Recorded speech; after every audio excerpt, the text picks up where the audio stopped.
नमस्कार फ्रेंड्स, तो आज हम बात करने वाले हैं सुप्रीम कोर्ट का जो एक वर्डिक्ट आया है ST/SC एक्ट से रिलेटेड। मामला क्या है और इसकी टेक्निकलिटी क्या है, उस पे करेंगे चर्चा।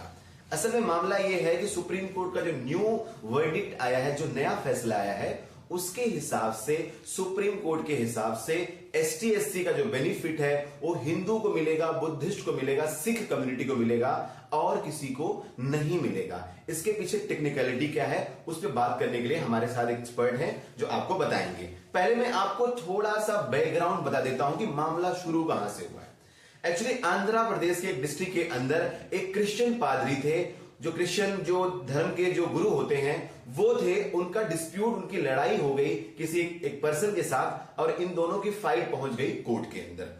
और कोर्ट में जब ये फैसला पहुंचा, कोर्ट में जब ये इशू पहुंचा, तो जो क्रिश्चियन पादरी था उसने केस लगा दिया ST/SC एक्ट के तहत कि इन्होंने हमें मारा है, मैं शेड्यूल कास्ट का हूं। बट उसके बाद जब वहां के आंध्र प्रदेश हाई कोर्ट का जो जजमेंट आया है, उस जजमेंट में क्लियरली कहा गया है कि ST/SC एक्ट का बेनिफिट किसी क्रिश्चियन को नहीं मिलेगा या मुस्लिम को नहीं मिलेगा। जो बेनिफिट मिलेगा वो सिर्फ बुद्धिस्ट को मिलेगा, सिख को मिलेगा, हिंदू को मिलेगा। इसमें और क्या टेक्निकलिटी है, इस पे बात करेंगे मुरारी सर। सर प्लीज इसको डिटेल में समझाएं आप। Thank you so much. इस कंटेक्स्ट पे बात करने से पहले हमें एक कॉन्स्टिट्यूशन का शेड्यूल कास्ट का ऑर्डर जो 1960 में आया था उसको समझना पड़ेगा। वो ऑर्डर ये था कि जो शेड्यूल कास्ट का स्टेटस है वो स्टेटस सिर्फ हिंदू को दिया जाएगा। बाद में इस ऑर्डर को एक्सटेंड करके हिंदू के साथ जैन, बुद्धिस्ट और सिख को भी, कम्युनिटी को भी इंक्लूड कर दिया गया। यहां तक तो सब ठीक था। अब हुआ क्या, अब अगर जो मान लो इनके अलावा क्रिश्चियनिटी और इस्लाम को क्यों नहीं दिया गया, सुप्रीम कोर्ट ने क्यों कहा कि ऐसा नहीं मिलेगा उनको?